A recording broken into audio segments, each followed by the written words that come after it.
ഹബീബായ നബി തങ്ങളുടെ ഒരു ചെറുപ്പക്കാരനായ 17 വയസ്സ് 17 വയസ്സ് പ്രായമുള്ള ചെറുപ്പക്കാരനാണ് സയ്യിദ് ഇബ്നു സാബിത്ത് റളിയല്ലാഹു അൻഹു. ചെറുപ്പക്കാരൻ 17 വയസ്സ്. നമ്മുടെ +2 വിദ്യാർത്ഥികൾ അല്ലെ, ഡിഗ്രിക്കൊക്കെ ചേരാനാകുന്ന സമയം ആയോ? ഡിഗ്രിക്കാവോ 17 ആകുമ്പോൾ അല്ലെ? ഏകദേശം. സയ്യിദ് ഇബ്നു സാബിത്ത് റളിയല്ലാഹു അൻഹു മുത്തുനബിയോട് വന്ന് ചോദിക്കുന്നു, നബിയേ, ഞാൻ യുദ്ധത്തിന് വരട്ടെ അങ്ങയുടെ കൂടെ ഞാനൊന്ന് വരട്ടെ നബിയെ, അള്ളാഹുവിന് ത്യാഗം ചെയ്യാൻ ഞാനൊന്ന് വരട്ടെ. ഇല്ല സയ്യിദേ, നിങ്ങളെ കൊണ്ടുവരാൻ നേരമായിട്ടില്ല, തിരിച്ചു പോവണം, നിങ്ങളെ പറ്റില്ല, സമയമായില്ല. കരഞ്ഞു തിരിച്ചുപോയി ഉമ്മയുടെ മുമ്പിലേക്ക്. ഉമ്മ ഒരു തൻ്റെടിയായിരുന്ന ഉമ്മയാണ്. അങ്ങനത്തെ ഉമ്മാരൊക്കെ നമുക്ക് വേണ്ടത്. സീരിയൽ കണ്ടിരിക്കണ ഉമ്മാരല്ല, പഴയ വല്യന്മാരൊക്കെ പറഞ്ഞു കൊടുക്കണ അമ്പിയാക്കന്മാരുടെ കഥ എന്നൊക്കെ നമ്മൾ പറയും. ഇപ്പോഴത്തെ വല്യന്മാർക്ക് ഒന്നും ന്യൂ ജനറേഷൻ വല്യന്മാരാണ്, അപ്പോൾ പറഞ്ഞു കൊടുക്കാൻ കഴിയില്ല. ഓർക്കും അല്ല നമ്മുടെ സിനിമാ നടന്മാരുടെ കഥ നല്ല സീരിയലൊക്കെ പറയാന്നല്ലാതെ അമ്പിയായിൻ്റെ കഥയൊക്കെ ഇനി പറഞ്ഞു കൊടുക്കാൻ കഴിയുമോ? ഇല്ല. ഒരു വിഷയമാണ് നമ്മുടെ ഉമ്മമാർക്ക്, നമ്മുടെ കുഞ്ഞുങ്ങൾക്ക് ജന്മം കൊടുക്കുന്ന ഉമ്മമാർക്ക് സ്വന്തം മക്കൾക്ക് ഒരു പ്രവാചക കഥ, ഒരു ബദറിൻ്റെ ചരിത്രം, മുത്തുനബിയുടെ ചരിത്രം ഇതൊന്നും പറഞ്ഞു കൊടുക്കാൻ അറിയുന്നില്ലല്ലോ. അവർക്ക് പുതിയ പുതിയ സിനിമകളും കാര്യങ്ങളൊക്കെ അറിയുന്നുണ്ട്. ഒന്ന് മാറ്റം വരണം. കാരണം ഇതൊക്കെ മടുത്തിട്ടാണ് പാശ്ചാത്യന്മാർ ഇസ്ലാമിലേക്ക് ഓടി വരുന്നത്. നമ്മൾ തുടങ്ങാൻ നിൽക്കുകയാണ്, അവരത് മടുത്ത് ക്ലോസ് ചെയ്തു ചാപ്റ്റർ. സയ്യിദ് ഇബ്നു സാബിത്ത് റളിയല്ലാഹു അൻഹു സങ്കടപ്പെട്ടു വന്നപ്പോഴാണ് ഉമ്മ പറഞ്ഞത്, സയ്യിദ് ഇബ്നു സാബിത്തേ, നിങ്ങൾ സങ്കടപ്പെടണ്ട, അള്ളാഹുവിന്റെ റസൂലിനും ദീനിനും സേവനം ചെയ്യാൻ നിങ്ങൾക്കൊരു മാർഗം ഞാൻ കണ്ടുപിടിച്ചിട്ടുണ്ട്. മോനെ, നിങ്ങൾക്ക് നല്ല കയ്യെഴുത്തുണ്ടല്ലോ, ഹാൻഡ് റൈറ്റിംഗ് നല്ല മനോഹരമാണല്ലോ. നല്ല മനോഹരമായ ഹാൻഡ് റൈറ്റിംഗ്. നമ്മൾ മനസ്സിലാക്കണേ, ഹഫ്സ റളിയല്ലാഹു അൻഹയെ നബി തങ്ങൾ കല്യാണം കഴിക്കുമ്പോൾ ഹഫ്സ ബീവി ജാഹിലിയ കാലത്ത് ഇസ്ലാമിന്റെ മുമ്പേ, ഹഫ്സ ബീവി എന്ന് പറഞ്ഞ ഉമർ റളിയല്ലാഹു അൻഹുവിന്റെ മകൾ, ഒരു സ്ത്രീയിൽ നിന്ന് എഴുത്തു പഠിച്ചിരുന്നു എന്നാ.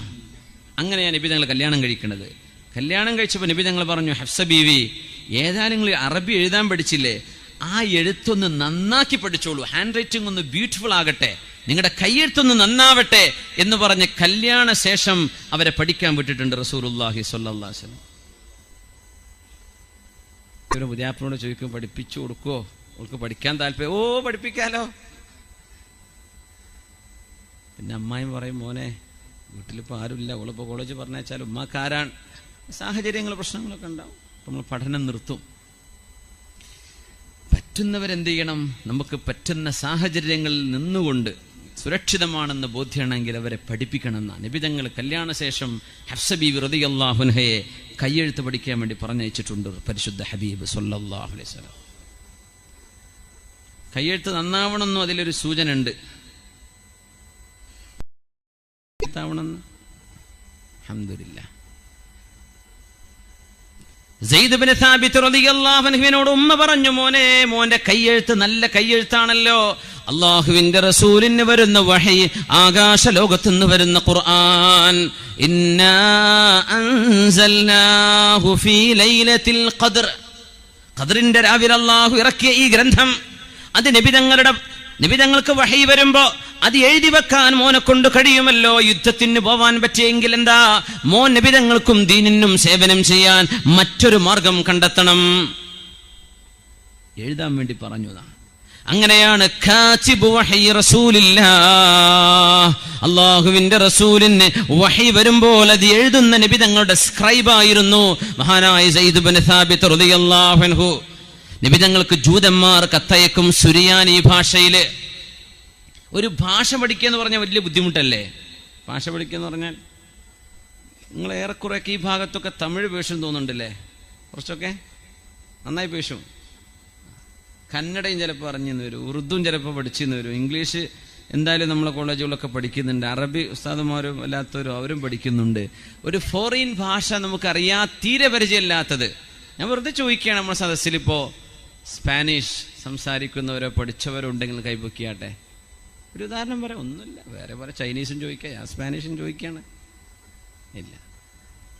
ഫ്രഞ്ചോ ഇല്ല.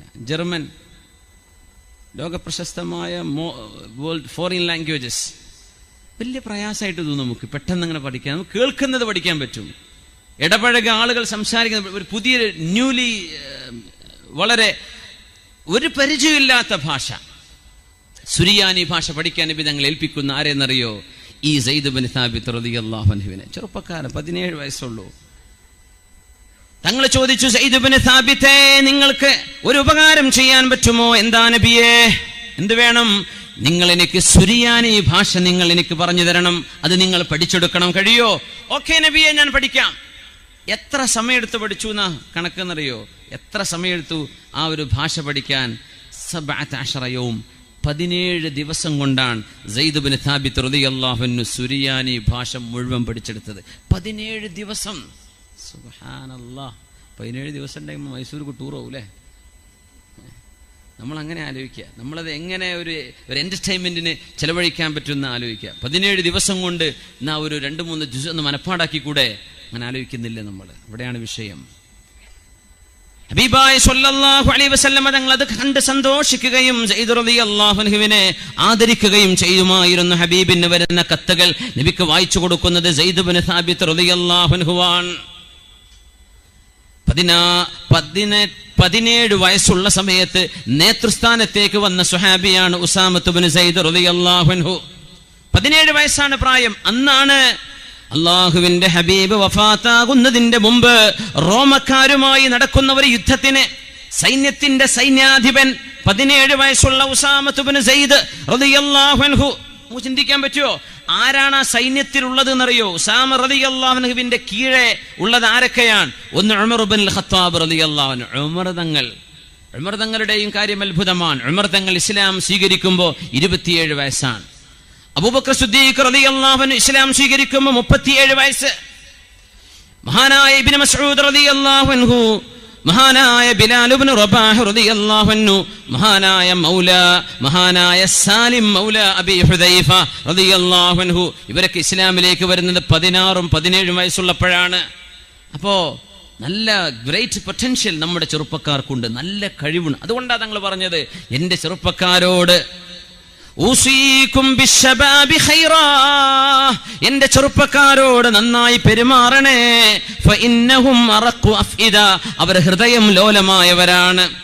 ബുഇസ്തു ബിൽ ഹനീഫിയത്തി സംഹ ഫഹാലഫനി അശ്ശബാബു വഖാലഫനി അശ്ശുയൂഖ്. ഇസ്ലാമുമായി ഞാൻ വന്നപ്പോൾ എന്റെ കൂടെ നിന്നത് ചെറുപ്പക്കാരാണ്, പ്രായമുള്ളവർ എനിക്കെതിരായിരുന്നതുകൊണ്ട് ചെറുപ്പക്കാരോട് നല്ല നിലക്ക് പെരുമാറണേ എന്ന് ഉമ്മത്തിന് ഉപദേശിച്ചവയാണ് പരിശുദ്ധ ഹബീബ് മുഹമ്മദ് റസൂലുള്ളാഹ്.